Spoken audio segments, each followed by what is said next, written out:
Welcome to the Nottingham Business School Business Leaders Podcast, where business leaders tell their stories and share their insights. All our guests have a personal connection with Nottingham Business School. So listen, learn, enjoy and share.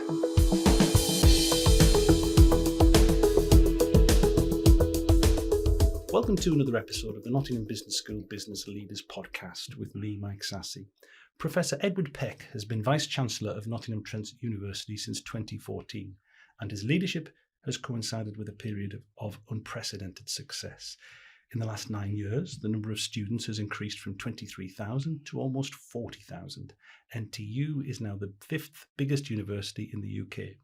At the same time, Trent has won 5 National University of the Year titles, and for the last 4 years, it has attracted more UK applications than any other university. In simple terms, NTU is consistently the most popular university in Britain.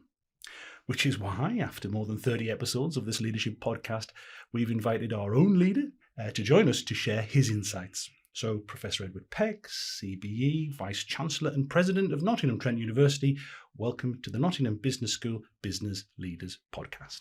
It's nice to be here, Mike. The most popular university in Britain. It's a great line. What's the secret? Well, I think the secret is partly about fit. Finding an organisation that needs something you can offer and finding a way of making that happen. And also recognising that typically institutions, organisations are good at one of two things. So either they've really got the vision, and as someone I think expressed this in Psalms in the Bible, where there is no vision, the people perish. If you don't know what you're trying to achieve and haven't constructed a sense of common purpose with your people, well, you're not going to get as far as you need to. But the second expression is from William Blake, which is, they who would do good must do so in small particulars. So it's about making that vision absolutely real every day of the week in every action people take as far as you can. And my experience is that institutions can do one or the other, and leaders often can do one or the other. And I have practiced really hard doing both and enabling the institution to recognise the importance of both at the same time and weaving them together so that the vision compels people and the particulars they then undertake, the small details, the tasks, the operational practices, absolutely support that vision. So you were born in Skelmersdale in Lancashire. Only the second person in your family to go to university. You're now in charge, as I've said, of the country's 5th biggest university. Did you always know you'd be a leader? No. I mean, does anyone? I was brought up on a farm in rural Skelmersdale.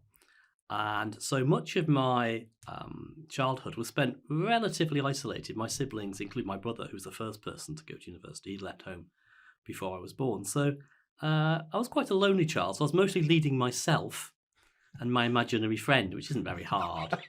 Who was that imaginary friend?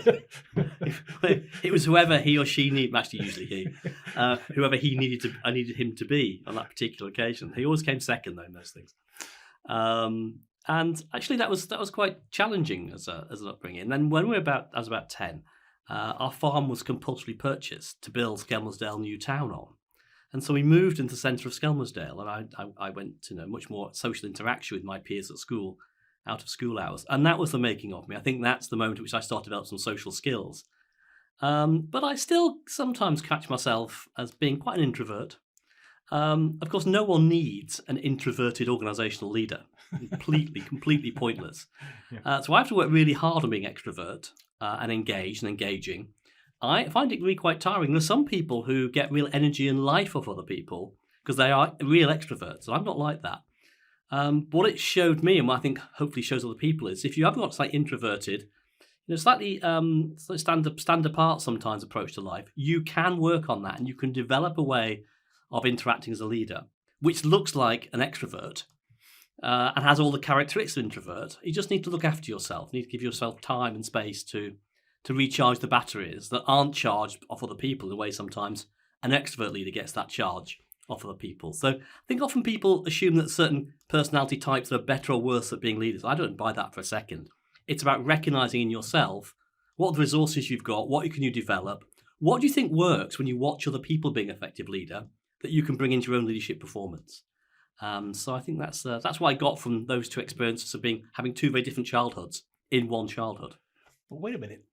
Whenever I look at you in public, you, unlike other people who have very big jobs, always look to me as though you're having the time of your life. Is that to do with this specific job rather than just being in charge? Well, normally I'm having quite a good time at the university because normally I'm working with some fantastic people, some brilliant students, some fantastic stakeholders. So it's 85% of the time it's an absolute pleasure. But I've had to learn to enjoy that public performance. It wasn't something that came to me naturally, particularly in my earlier years. And I think often people look at leaders and think, where do they get that confidence from? Where do they get that ability just to respond spontaneously, to interact with people in ways that you can't necessarily predict? And actually, it's just about watching it and practice. There's nothing magical about it. It's about watching it and practice. And crucially, when you do something and you reflect on it afterwards, which you really should, you're always looking for how could it have been better and different? What could I have done that moment that would be more effective than what I did and how I responded? And that constant iteration of how you develop your leadership style, how you develop that confidence, that ability to participate in the moment will just get stronger and stronger. If you keep on doing the same thing and don't reflect like that, you're always going to get the same result. Okay. Is this a victory for academic study? Because back in 2009, you and a fellow author wrote an academic book about leadership entitled, unsurprisingly, Performing Leadership. Has the research that you did for that book really informed your leadership in the way that you're just outlining there? I think it's a bit of both. I think I come to the conclusion that psychological accounts of leadership, which focus on the individual in the abstract, only tell about 20% of the story. Leadership is a sociological activity. It's about interacting with other people in systems. And therefore, when I came to do the book, we were looking at what can we learn from literature, which should tell us more about how to think about the systemic aspects of leadership rather than the me part of it. And the way to illustrate that is often I ask myself, not what do I want to do, which is classically what you think leaders do. But most leaders, I think, and certainly successful ones, ask us the question, what does the organisation or this situation need me to do? Completely different question. And the purpose of the book about performing leadership is recognising that once you're in a sector and understand your sector, whatever it is, manufacturing, universities, whatever, you have to have develop a repertoire of responses that cover most of the things that are likely to come up. And therefore you have a choice you can make about how you respond in certain situations, which will move the situation forward, which will make the situation more beneficial, more productive, more constructive. And so that's what I basically argue in the book. It's not about the internal you. It's about what are you finding in this context that you need to respond to that will have the most beneficial impact on that situation. But as you say, that runs contrary to popular belief. You just said 20% there. You think that that's a guess. Yeah, you know. I won't hold you to it. But I'm saying, but all other successful leaders are perhaps inadvertently doing what you describe. I think so. But it's much easier to talk about me and what I did than what it was the other people did in the position we found ourselves in, and how my contribution was part of that much bigger whole, rather than claiming it's about what something intrinsically I always do. Now, it may be there are things that you intrinsically do that are phenomenally helpful, and you shouldn't stop doing them. But I'd be amazed in most leaders' careers if that's always the case. There are certain situations you have to be able to do something different. I often say to colleagues, being yourself is not enough as a senior leader. You've got to be able to be something else the institution or the situation requires. And the other thing I'd say about being a leader in response to your question, did I ever think I'd be one? I never claimed to be a leader. I have a role as Vice Chancellor. I'm a manager, which gives you certain authority and power, which is really important to being a leader. I think leadership is attributional. It's about other people saying you're a leader. It's about having followers. It's like saying that I am trustworthy. You wouldn't do it, would you? Being trustworthy has to be something somebody says about you. If you say it about yourself, you just sound like you're not very trustworthy. And I feel similar to you about leadership. You have to develop your relation with other people. Again, it's relational, not individual. It's relational. That they feel moved to follow you. And one of the important things that I've learned about leadership and about organizational life is that you have to mobilize commitment. So if you look at our strategy at NTU, it's either 12 words long or it's about 600 words long. Because if you write more than that, no one's going to read it. No one's going to be bothered about it. I mean, the people in the organization aren't going to read it, are they? I mean, 12 words. I think most of our folk remember 12 words. And what you're trying to do in that collective and in process, we engage lots of people in defining what those 12 words should be, for instance. You're trying to mobilize commitment. You're trying to get to a position where other people are as signed up and committed to what you've mutually agreed to do as you are. Because once you've mobilized commitment in a certain direction, lots of stuff can happen that you couldn't make happen as a manager.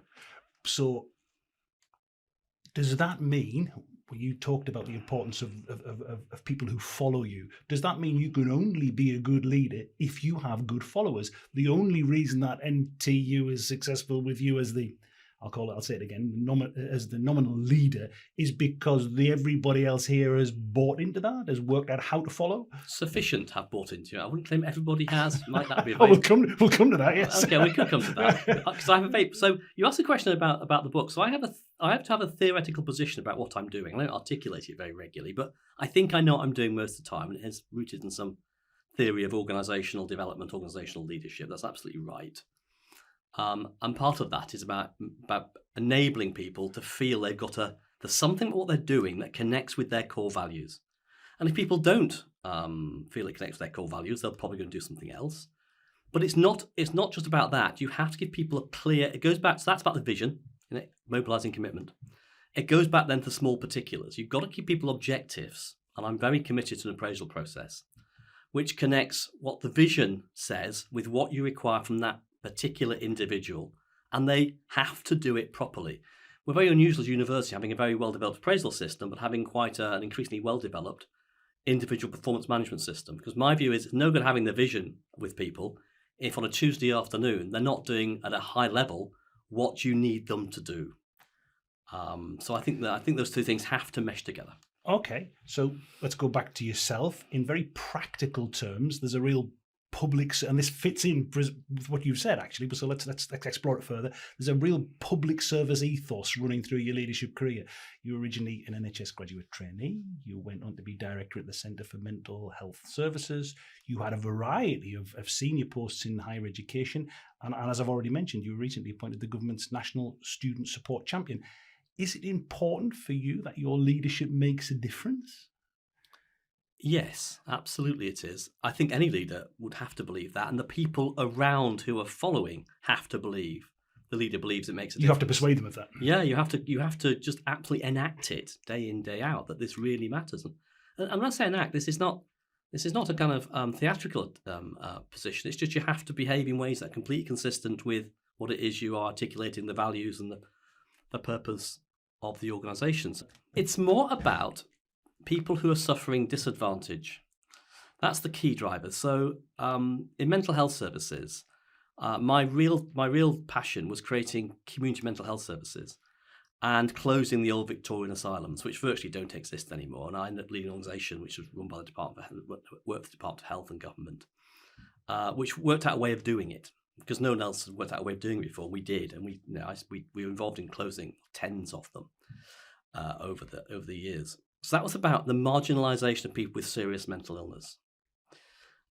Of course, they're typically poor and marginalised, etc. More recently, and one of the key things about the shared mobilisation NTU is we are, very mobilised around social mobility and enabling people to transform their lives. And so I think that's the thread that runs through my career. Okay, so that leads very nicely on to one of the most remarkable statistics I've heard you use on a number of occasions, and so it's quite obvious that you are very proud of it, that 25% of NTU students are from the poorest 10% of households in Britain, and I think that means that 10,000 students are from homes with an annual disposable income of less than 12,000 quid. I was going to ask you, what leadership challenges does that pose for an academic institution? But also, presumably, that's the natural the natural destination for your ethos. It is. And what's interesting about those students is they're predominantly not local. They come to Nottingham Trent because either they or their parents or their careers advisors, their advisors at schools, have told them something about this university might work for you. And they come from all over the UK to study at Nottingham Trent. And that becomes self-reinforcing, because if you create that ethos and you really support students well and they thrive, they tell their friends, they tell their peers, and it gets onto a virtuous spiral. And some of our growth in numbers, I think, has absolutely been a consequence of that virtuous spiral, and it's been reflected in the awards, which we, some of which we applied for, but most of them have been given to us spontaneously by people who wanted to recognise that we're very good at what we do. And one of the things we say about NTU, I say about NTU, because it's all about telling stories. Remember, if you've got 4,500 people working for you, you're not going to meet most of them most of the time. You've got to tell stories that you can get across easily and straightforwardly. And one of them is that we always do the right thing. And if we're going to do something, we do it well. So we've just entered, the second year in a run now, the top 10 of the University Sports League. May sound a small thing, but we were 17th when I arrived. And my view is, we're going to do sport. Let's do it properly. Let's be really good at it. And this thing about constantly telling stories and repeating them, because people, particularly outside but inside the organisation, aren't always listening to every word. They aren't always paying attention. You've got to have a series of very short, simple stories that you just keep on telling. And one of those stories is about Mansfield. Yes. Now, Mansfield, your colleagues say that, well, it's some. They say that the decision to go to Mansfield is something which would definitely never have happened if it hadn't been for you. You drove it through. Mansfield campus, 500 students, £10 million of investment in a town that had never previously had a university. So what does that project say about your leadership? It says that I'd come to understand the motivations and affiliations of most of my colleagues, and that's what shaped the strategy. So I knew that if we get the story right, we could make this work. And it wasn't about writing a business case. In fact, the business case was a bit sketchy. It was more about mobilising commitment. The story was quite simple. We think we're a university that's really good at social mobility in Nottingham, and 15 miles up the road are two towns, Mansfield and Ashfield, which have some of the lowest levels of social mobility in the country. Now, it's not our responsibility, but what are we going to do about it? That was the question. The first move was to work with the college to give us some space, their university hub. We turned it to NTU campus. And after that, because there wasn't particularly a business case apart from let's get a presence on the Mansfield College campus, which we did, it's all gone from there because people want to do things. And it's social prescribing, it's getting kids ready for school before primary school. It's all sorts of things. Have nothing to do with me thinking, blimey, if we just get a footprint in Mansfield, we'd be able to do something for that community. It's spun off because people want to make it happen. And that's about mobilising commitment. And because strategy is what most people do. It's not what a few people write down. Okay, but you whispered there about a sketchy business case. But is it, I'm going to ask the question, is NTU successful, therefore it can afford to have this social ethos, or is the university successful precisely because you've built these community ties? There's a famous quote, isn't there, from Abe Simpson, when he's asked a question. The answer is a little from column A and a little from column B. And I think that's the answer to that question. I mean, the business case, I mean, we did, you have to have some sense about, this might over time be something that will be self-sustainable. But in a way, although the amount of money we spent sounds like a lot of money, and it is a lot of money, for a university that wants to do the right thing, it was the right decision to make, even though you could have challenged the basis on which the business case or the investment was made. In fact, we are already starting to show a return from our investment in Mansfield much sooner than we anticipated. I mean, we launched the campus in Mansfield in 2020. Why let a pandemic get in the way of a really good idea? Yeah. It seems that primarily by design, but perhaps also through look, everything has worked so far. Why is that? Oh no, I wouldn't say everything's worked. There's some things that we just quietly moved under the carpet, Mike, that haven't quite worked so well. I mean, I suppose it's the really difficult thing to teach. It's about judgment and about wisdom, which is why I think people are often quite well advised not to rush their career. So I was in my mid-50s when I became a chief executive. And people say, why have you done this before? My response was, I don't feel ready. I don't feel ready to take on that responsibility. I don't feel the need to take it on yet. I want to know exactly what I'm going to do, and I want to find the right place. So I think a lot of it's just about wisdom. And after I'd spent 30 years kicking around organisations that I had by then, you just learn a lot of stuff just by watching and thinking and reflecting, don't you? Well, you do. But let me come down to one other nitty gritty here that always makes me stand back and look at it and think. So across the UK, 150 universities are currently in dispute with their staff. Industrial action, pay, pension provision, you're familiar with it, but not at NTU. You've managed to hammer out some kind of local agreement with the staff. How do you manage that? Well, we're the only university, I think, in the last 9 years, how long I've been here, that has had no industrial action at all. And sometimes things just take time, which is why I'm always puzzled by leaders who want to move on quickly. If you find the right place that's a good fit, don't assume going somewhere else is going to work for you again. And it's about building relationships. These things just take time. I think people trust me. I think we're transparent. I think we're seen as being fair. I think we're seen as sharing colleagues' values.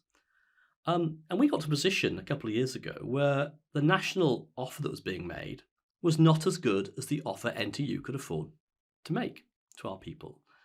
And so we had a conversation with our trade unions and with broader staff, and we decided to try and go for a system where we negotiated our pay and other conditions locally. And that's what we did last year. We did it this year. We are paying slightly more than the national award, and we're giving non-consolidated bonuses to most of our folk because, again, we can afford it in the year.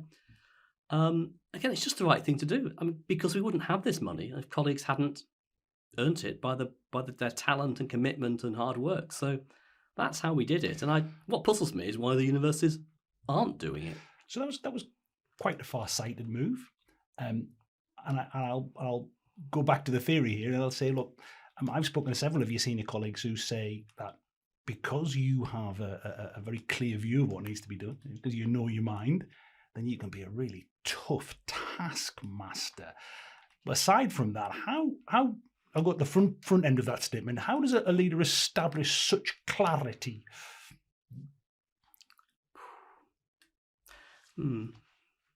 I think it's about discipline, actually. I think we have a public affairs person. This is the inner workings of NTU. So we've had a public affairs person for about 5 or 6 years. And much of my and the institution's national reputation is based upon the work that he has facilitated, and often that goes... he's good. Who is he? Give me a name check. Well, I could tell you who he is. I'll tell you later. He's very good, and he's taught me an awful lot actually about the story part of this. And his view is look, just get a story, get an account, a narrative. What's it now called often? Get a narrative, one which reflects what you want to do, reflects what your colleagues want to do, which sums up the organisation. Just keep on telling it and exemplify it. And so one of the brilliant things about the Mansfield, and which I could see from right from the outset, was if we get this right, it's a brilliant re-energizing of that social mobility, transforming life story. So that everything you do, you don't just have to tell the story, you have to be able to point to things that show the story really matters, and that's the next part of the story. And I use the story deliberately, but not because there's anything fictional about it, but it has to capture people's imagination. It can't afford to be boring. Or highfalutin. It's got to be really clear, down to earth, understandable in about 30 seconds, exemplified in the next 30 seconds. And if that's clarity, well, that's clarity. Am I a hard taskmaster? I think I'm phenomenally loyal to people who I rate and who work hard and who are committed. And the corollary is also true. Okay, I think I understand that. But you have to be very convinced that you're right. Yeah. Well, if you talk to my senior colleagues, they will say, we do have the, come off it, Edward sort of moments, and things get changed. But quite often, what we decide to do is a product of a fairly robust conversation. I mean, very friendly, robust conversation. I will not put up with kind of tantrums or bad behaviour, and I do not accept people criticising colleagues when something goes wrong in the organisation and say, look to what you did that could have been better. I'll deal with what other people did. So I really have a strong hold on a sense of collegiality. But ultimately, people do look to you to know, and the longer you're around, and the more you make good calls in excess of poor calls, which I think I've been quite good at. I think people get more confidence. Actually, this is a good call. Okay. And when you make a poor call, sometimes you make the odd poor call, then people are more forgiving, or you can explain why that was a poor call and what can we learn from that. Well, I'm going to come down to an almost a throwaway line, which I've heard some of your colleagues make, and it harks back to that collegiality, that trust. So many of the senior leaders at NTU, I could go through a list of them here. I've actually got a list of about 7, because I just want to make sure I was getting this right. And it includes yourself. Send their children here. I mean, yeah. I think you presented your own daughter with her degree. I did. What does that all say about your leadership?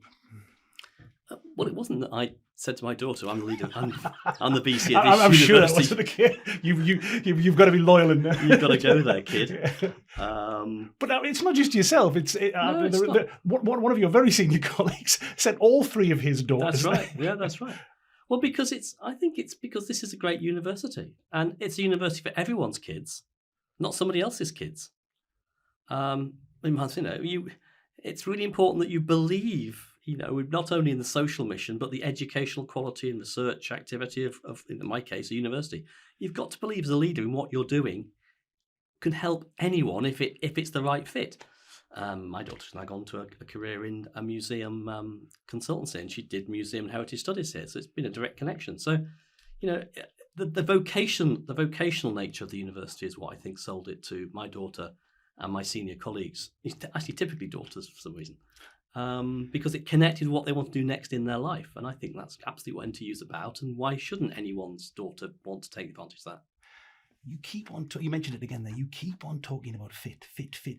Yeah. How does a leader, or would-be leader, establish the organisation for which she or he will be that fit? Well, you have to do quite a lot of due diligence, I think. Listen carefully to what you're being told when you apply, what you're reading.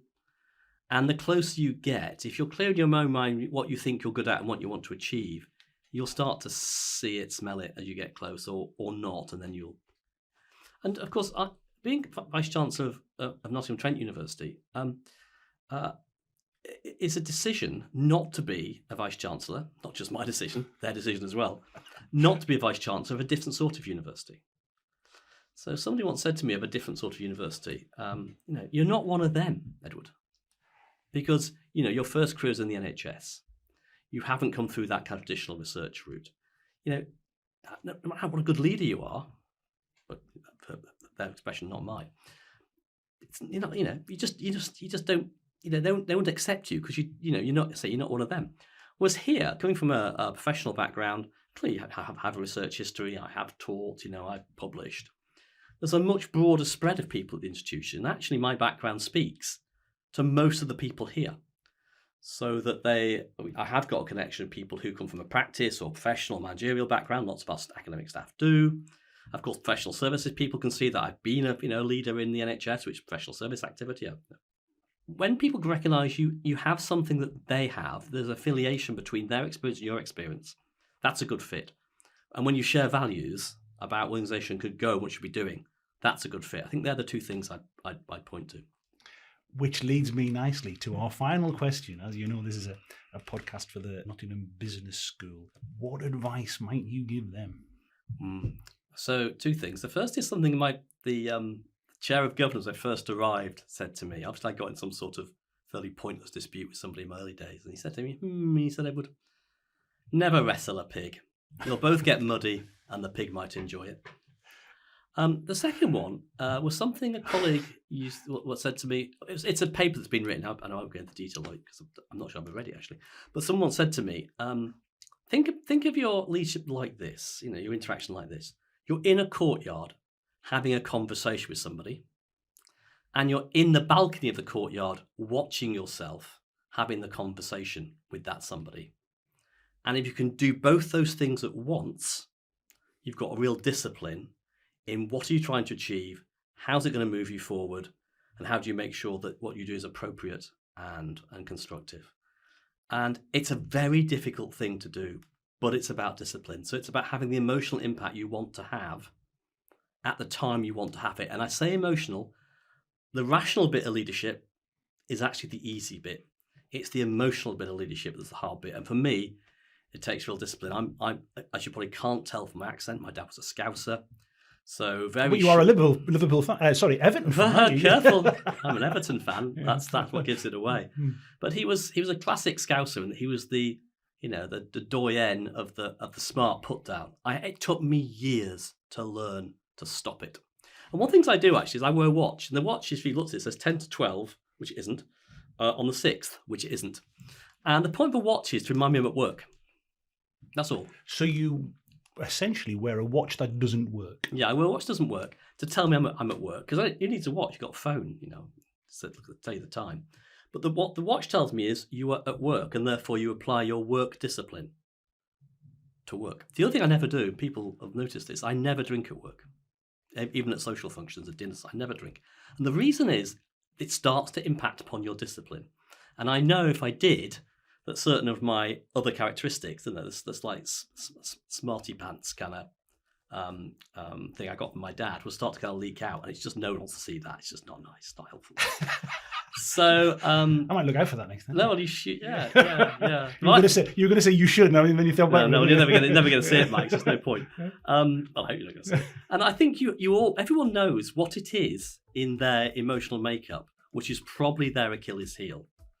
And part of all of our tasks as leaders is to make sure we keep that in check, to the extent that it needs to be in check. Actually, going back to my dad, he was actually, when he was on public display, he was quite an affable, charming, upbeat human being. If I get what I can do at the start of this conversation, Mike, in public from anybody, I get it from him. It's just he couldn't carry it through consistently enough because he was a farmer, so he didn't have to. Professor Edward Peck, thanks very, very much for joining us here on the Nottingham Business School Business Leaders Podcast.